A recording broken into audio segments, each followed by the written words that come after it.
it is video number 26 of chapter light reflection and refraction class 10th, and today we discuss lens formula. So let's start.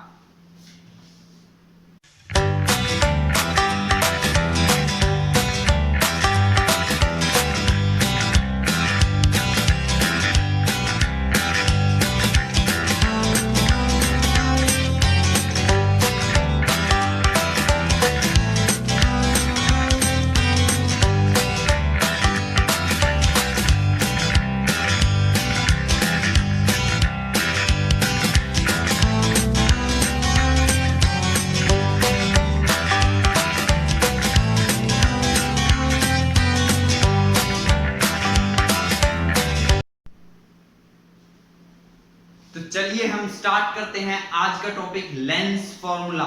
Lens formula क्या होता है? ये formula यहां पर mention है, that is 1/f is equal to 1/v minus 1/u। ये f, v और u ये तीनों ही क्वांटिटीज के नेम्स आपको पता होंगे, पहले बता दिए गए थे।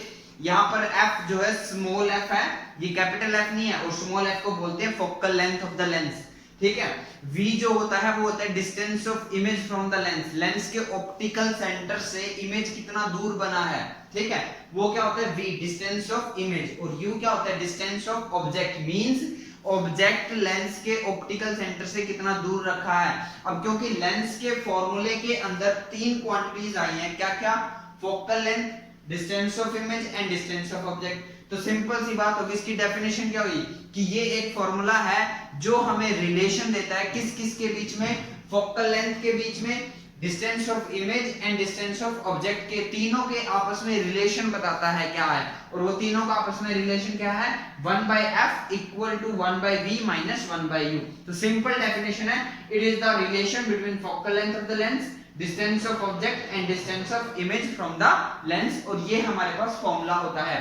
ये फॉर्मूला बहुत ज्यादा इंपॉर्टेंट है और आपके बहुत सारे न्यूमेरिकल ये सॉल्व करवाने वाला है, ठीक है। अब एक बात और, इस फॉर्मूले के अंदर थ्री क्वांटिटीज हैं, focal length, distance of image and distance of object, यानी कि f, v और u। अगर आपको एग्जाम के अंदर किसी क्वेश्चन के अंदर इन तीन क्वांटिटी में से दो क्वांटिटी आपको पता हो तो आप थर्ड क्वांटिटी अपने आप बता सकते हो। मान लो आपको v और u गिवन है तो आप फोकल लेंथ बता सकते हो।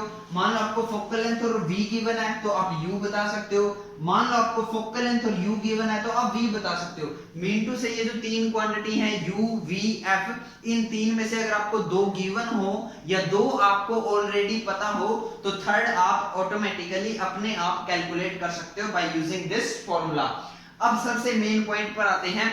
इससे पहले इसी चैप्टर में हमने जब मिरर टॉपिक डिस्कस किया था तो मिरर के अंदर भी हमने एक फॉर्मूला डिस्कस किया था जिसको बोलते थे हम मिरर फॉर्मूला।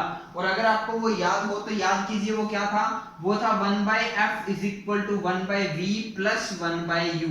और मैंने आपको बताया भी है कि मिरर और लेंस थोड़ा बहुत चेंज होगा, ऑलमोस्ट सारी चीजें सेम होगी। तो देखो फॉर्मूले के अंदर, लेंस फॉर्मूले में भी वही तीन क्वांटिटी है u, v, f, और मिरर फॉर्मूले के अंदर भी वही तीन क्वांटिटी है u, v, f। डिफरेंस कहां है? डिफरेंस सिर्फ यहां पर है।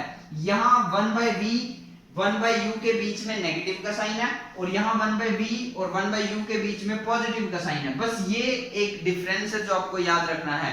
तो याद रखना, मिरर फॉर्मूले के अंदर पॉजिटिव आता है और लेंस फॉर्मूले के अंदर नेगेटिव आता है। बच्चे जनरली क्या करते हैं, बच्चों के पास न्यूमेरिकल होता है लेंस का और वो मिरर फॉर्मूला अप्लाई कर देते हैं, यानी कि बीच में प्लस लेकर चलते हैं, जिसकी वजह से उनका न्यूमेरिकल जो है वो गलत हो जाता है। तो ये बात आपको बिल्कुल डेफिनेटली 100% याद रखनी पड़ेगी। वो क्या कि लेंस फॉर्मूले के अंदर नेगेटिव साइन आता है और मिरर फॉर्मूले के अंदर पॉजिटिव साइन होता है। अब इसका एक ट्रिक है, हम याद कर सकते हैं। देखो लेंस की स्पेलिंग में n आया है, n फॉर नेगेटिव। लेंस की स्पेलिंग में n आया है, n फॉर नेगेटिव। और अगर आपको लेंस का याद है तो मिरर का ऑटोमेटिकली याद रहेगा कि मिरर के केस में पॉजिटिव आता है। दूसरी मिस्टेक बच्चे क्या करते हैं, दूसरी मिस्टेक ये करते हैं, देखो यहाँ पर दोनों क्वांटिटी के बीच में प्लस है तो नो प्रॉब्लम, आप 1/v प्लस 1/u लिखो, या इसी फॉर्मूले को आप 1/f equal to 1/u plus 1/v लिखो, कोई फर्क पड़ने वाला नहीं है, आंसर सेम आएगा क्योंकि बीच में प्लस है। आप 2 + 3 करो तब भी 5 आएगा, आप 3 + 2 करो तब भी 5 आएगा। समझ रहे हो ना बात को?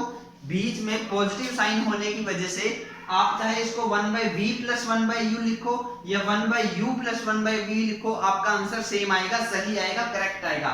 बट यहां आप ऐसा नहीं कर सकते क्योंकि यहां पर बीच में नेगेटिव साइन है। आप 1/v पहले ही लिखोगे 1/u से पहले लिखना पड़ेगा, 1/v - 1/u आएगा। अगर आपने ये गलती से 1/u - 1/v कर दिया तो ये गलत हो जाएगा। क्यों? क्योंकि बड़ा सिंपल सा एग्जांपल देखो, 2 + 3 क्या होता है? 2 + 3 होता है 5। 2 + 3 क्या होता है? 5। बट 2 - 3 क्या होगा? -1। समझ में आ रही है बात? और मैं अगर 3 - 2 करता हूं तो ये आएगा 1। तो टोटली डिफरेंट है ना।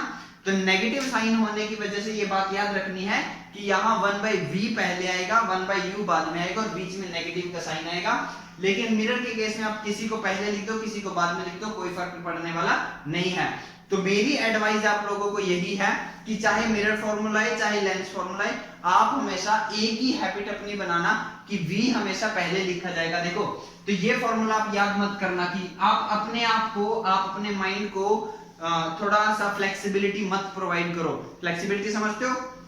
मतलब कि हम कुछ भी पहले लिख दे, नहीं। आप हमेशा यही सोच के चलो कि चाहे मिरर फॉर्मूला है चाहे लेंस फॉर्मूला है, हमेशा 1/v पहले होगा, 1/u बाद में होगा।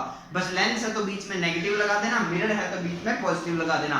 आई होप आप इतने डिस्कशन के बाद आप ये डिफरेंस याद रख पाओगे, बहुत ज्यादा इंपॉर्टेंट है। आप देखोगे जब मैं इसके न्यूमेरिकल कराऊंगा तो ये दो फॉर्मूले डेफिनेटली 100% अप्लाई करने ही पड़ेंगे हमें। तो याद रखना, लेंस के स्पेलिंग में n फॉर नेगेटिव और 1/v पहले इसमें भी और इसमें भी, ठीक है। सो आई होप आपको ये क्लियर होगा। वीडियो को पॉज करो, स्क्रीनशॉट लो, कॉपी में नोट करो। Thank you.